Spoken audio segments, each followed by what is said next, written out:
लड़ने के लिए आया है, चाहे वो किसान हो, नौजवान हो, कोई भी हो, चाहे किसी जाति का और धर्म का अपने अधिकारों के लिए आया। सरकार ने एजेंडा सेट कर दिया तभी।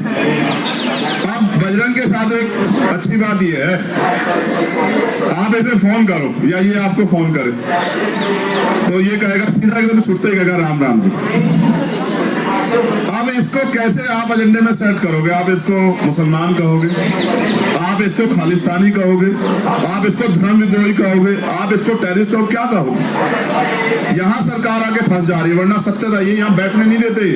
ये तुम दमदार लोग हो भाई। अगर यही मुकदमा किसी गरीब आदमी पे हो गया होता ना, उसके परिवार की खाल खींच के घुस भर देती पुलिस। हमने जिंदगी देखी है, यहाँ 20 साल हो गए मैं काम करते हुए।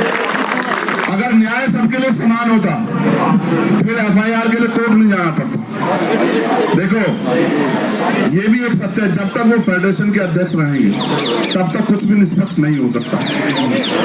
बिल्कुल, ये बिल्कुल सत्य बात है। जब तक वो फेडरेशन के अध्यक्ष है तब तक निष्पक्ष न्याय तो छोड़ दो, न्याय का मात्र होना नहीं, न्याय दिखना भी चाहिए।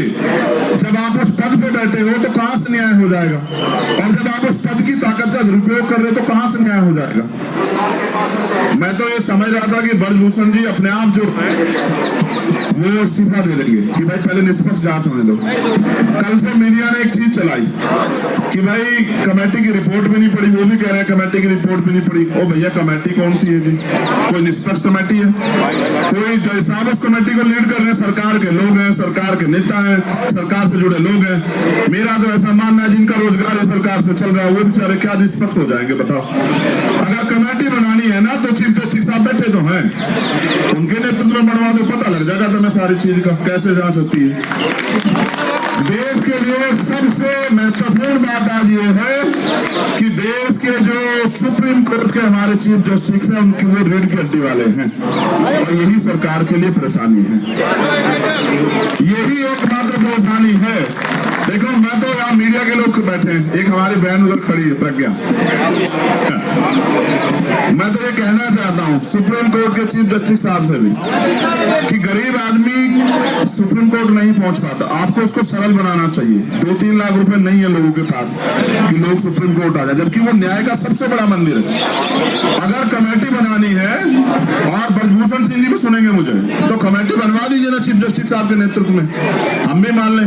और हम तो क्या कह रहे हैं, हम तो निष्पक्ष जांच की बात कर रहे हैं ना। निष्पक्ष जांच तब होगी जब ब्रजभूषण जी इस्तीफा दे दें। आप मेरी एक बात को गलत साबित कर दो, डिनाई कर दो, अगर यही पोस्टों के एफआईआर किसी और पे हुई होती तो क्या वो आज बाहर घूम रहा होता? क्या बताओ आप सब लोग बता दो। अच्छा देखो बोल दो सर। अच्छा देखो एक चीज और सुनो, पिछले कुछ समय से ट्रेंड बदला है।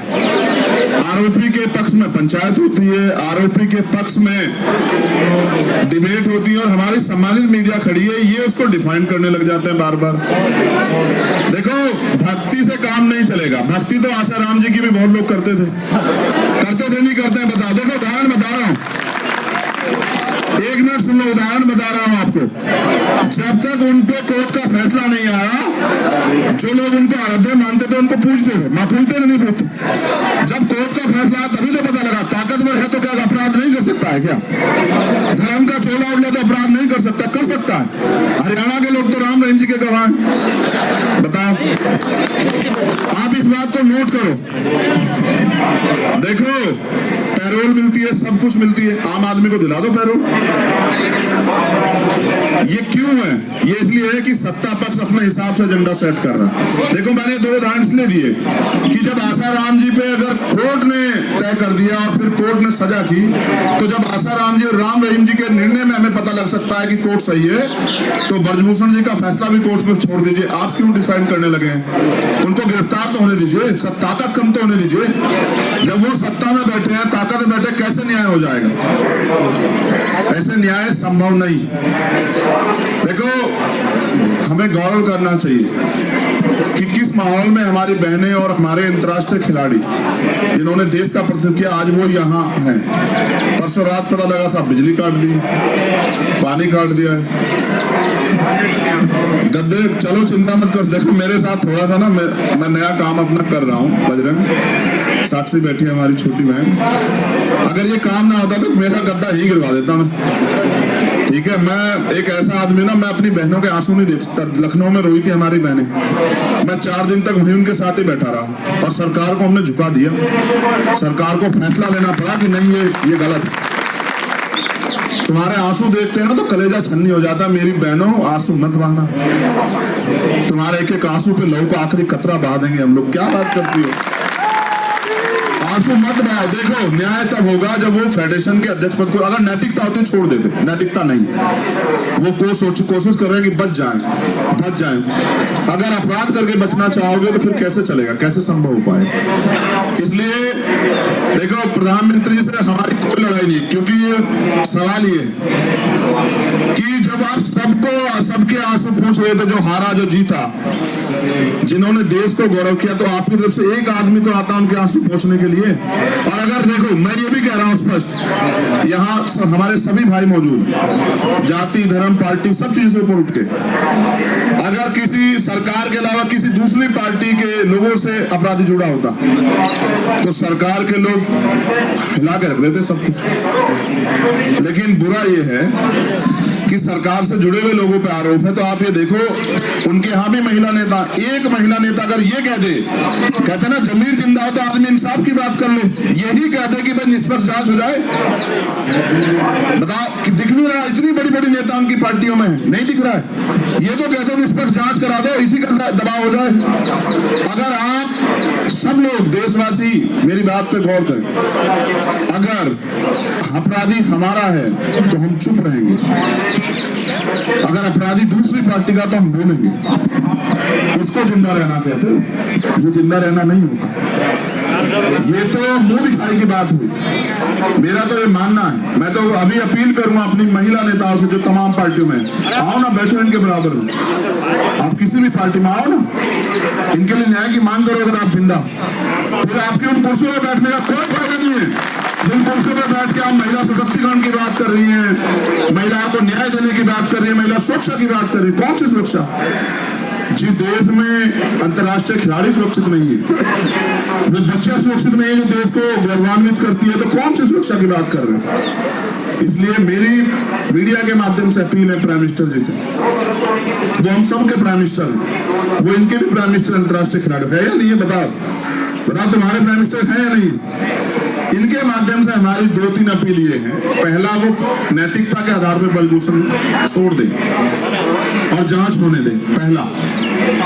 दूसरा, कोई भी अगर जांच कमेटी बनानी है न्याय देने के लिए तो वो सुप्रीम कोर्ट की निगरानी में बने। सरकार के लोगों पे कोई भरोसा नहीं, क्योंकि सरकार के लोग तो संरक्षण दे रहे हैं। तीसरा, उनकी गिरफ्तारी होनी चाहिए। पहले उनकी गिरफ्तारी हो, उनकी ताकत कम हो, तब जाके मुझे उम्मीद है कि न्याय सुनिश्चित हो पाएगा। और बड़े पैमाने पर चौथी बात, ये झूठ फैलाना बंद करो कि ये जाट समाज के बच्चे हैं, ये हरियाणा के बच्चे, ये देश के, जब ये मेडल लाए थे ना तब ये देश के ही थे, आज भी ये देश के ही। क्यों भाई देश के हो या नहीं हो? देखो जाति व्यवस्था तो इस देश में है, और आदमी को पैदा होने के बाद पता लगता है किस जाति में पैदा हो गया। पैदा होने से पहले भी किसी को पता होता है कौन सी जाति में। तो जब तक जाति व्यवस्था रहेगी तब तक तो ऐसे तो न्याय तो मिल रहा, कहां से खत्म हो जाएगी? ऐसे नहीं खत्म होगी, खत्म करनी पड़ेगी जब अच्छे लोग सोचेंगे इस बारे में भी कि जाति की वजह से कितना नुकसान हो रहा है। चुप हो जाओ। देखो ये देश के बच्चे हैं, देश की बेटियां हैं, हम सबके भाई हैं, बहन हैं, हम इनके लिए न्याय की लड़ाई को मजबूत करने के लिए हैं। और मेरा जितने भी राजनीतिक दल के लोग हैं उनसे भी अपील है कि जब आप इसके अंदर आ जाओ, इनके परिसर के जहां इनके सम्मान गौरव की लड़ाई चल रही है, तो अपनी पार्टी को वहां छोड़ाओ पीछे। आपके नारे इनके आंदोलन को बदनाम ना कर दे, इस बात का भी ध्यान रखना है आपको, क्योंकि सरकार के लोग आइंदा वो किसी भी तरह इस आंदोलन को गलत साबित करने के लिए तमाम तरह के प्रयास करेंगे। कोई नारा उनका आदमी आके लगा देगा और वहां कहेंगे देखो जी वहां तो ये हो रहा है। तो यहाँ सिर्फ एक चीज हो रही है कि देश की वीरांगना, देश का गौरव, देश का युवा, देश का नेतृत्व करता जमीन पे बैठ के अपने हक की लड़ाई लड़ रहा है, दिल्ली में बैठ के लड़ रहा है और देश के हुक्मरान कानों में रूल डाल के चैन से सो रहे हैं और ये किसी भी मुल्क के लिए अच्छा नहीं। अगर आज हम लोग नहीं खड़े हुए, कल आने वाली पीढ़ी हमसे सवाल पूछेगी कि जब वहां साक्षी, बजरंग और तमाम हमारे भाई बहन वहां बैठे थे तब आप लोग घर में चैन से कैसे सो रहे थे बताओ। ये वो देश है जहाँ बेटियों को पूजा जाता है, जहाँ उनकी पूजा होती है। उसी देश में इनके आंसुओं का जवाब है क्या सरकार के पास? ताकतवर लोगों के पास जवाब है क्या? इनके आंसुओं का कौन देगा जवाब? मैं बस ये चाहता हूँ, हमारी एक ही मांग है कि इनकी मांगों को सरकार सुने। ये लड़ाई सिर्फ एक ही लड़ाई न्याय की, और अगर ये इतना विवाद चलता रहेगा आपस में तो बताओ कैसे आएगा मेडल? आ जाएगा? जब ये मानसिक रूप से डिस्टर्ब रहेंगे तो कैसे आ जाएगा मेडल? और मेडल नहीं आएगा तो फिर क्या करोगे? फिर दूसरे देश वालों को पकड़ के अपने देश का बना लोगे क्या? कहोगे ये भारत का रहने वाला था पहले है? नहीं, ये गलत। इसलिए इनकी जायज मांगे हैं, इनकी जायज मांगों पे सरकार को अपना रुख स्पष्ट करना चाहिए। और सबसे पहले पुलिस से भी मेरा ये अनुरोध है कि भाई आपको आरोपी को गिरफ्तार करना चाहिए, उसको जेल में डालना चाहिए और फिर कोर्ट के जरिए, जांच के जरिए जो आए उस पर काम होना चाहिए। और तमाम नेताओं से मेरा ये अनुरोध है जो सरकार में है या सरकार से बाहर है कि वो अगर कुछ नहीं कर सकते सरकार के लोग तो कम से कम इनके लिए जांच की मांग ही कर दो, या इतना भी नहीं कर पाओगे तो जिंदा रहना फिर आप एक संत कह के गए कि सिर्फ सांसों का रुकना मौत नहीं होती, जिनका जमीर मर जाता है वो भी मर जाता है। मैंने उदाहरण के तौर पे आपको बताया कि हम मान रहे हैं कि वो सही हो सकते हैं, लेकिन कोर्ट ने तय किया कि हरियाणा के एक संत जो संत नहीं थे, संत दुनिया के लिए जीता, मानवता के लिए जीता, लोगों के लिए जीता, लोगों को उपकार करता, जो शोषण करता वो संत नहीं होता, वो ताकतवर नहीं होता। इसलिए मैं अपनी बहनों से कहूँगा हार ना माने, खड़े हो जाओ जरा, एक बार खड़े हो जाओ, आ जाओ, खड़े हो जाओ, तुम भी खड़े हो जाओ। इनका धन्यवाद करो सब लोग कि ये लोग अपने हक के लिए लड़ रहे हैं और जोर से ताली बजा के धन्यवाद करो। उसका कारण अगर आज हम लोगों ने इनका हौसला नहीं बढ़ाया, मैं खाप के लोगों का धन्यवाद देता हूं जिन्होंने तय किया कि नहीं न्याय मिलना चाहिए। अगर आज हमने इनका हौसला नहीं बढ़ाया तो कल कोई अपने हक के लिए सड़क पर नहीं आ पाए। और अगर इस देश में मांगने से कुछ मिल जाता तो हर व्यक्ति ताकतवर हो जाता। यहाँ तो लड़ना पड़ता है, छीनना पड़ता है। हमने बहुत आंदोलन देखे और इतिहास में सबसे बड़ा आंदोलन किसान आंदोलन है। 700 लोगों ने कुर्बानी दी तब जाके हम लोग से जीते। इसलिए आपसे अपील है बहादुर भाइयों बहनों, एक तो रोएगा नहीं तुम में से कोई। मैं ये भी जानता हूँ कि तुम भावुक होकर रोते घबराती नहीं हो, शेरनी हो वैसे तो हमारी बहादुर बहनों, लेकिन रोना नहीं है। आपके आंसू कमजोर करते हैं। आप देखो ये भावुक लोग हैं, पूछो इनसे है नहीं है भावुक। ऐसा ना हो तुम्हारे आंसू इस देश में सैलाब ला दें। क्रांति जब जन्म लेती है ना, विद्रोह से जन्म लेती है, देश का इतिहास गवाह है। शहीद आजम सरदार भगत सिंह जब बलिदान दिए 23 साल के थे, तुम तो 23 साल पार हो, तो जानो कि क्रांति जन्म ले रही है, आपके आंसू सैलाब पैदा कर रहे हैं। जिस दिन आजमा के देख लो, तुम्हारा मन हो बस यहाँ से कहना कि मैं देशवासियों से कहना चाहता हूँ, कहना चाहती हूँ कि वो आ जाए यहाँ। इस दिल्ली में पैर रखने की जगह नहीं मिलेगी, दिल्ली के लोग जय जयकार करेंगे।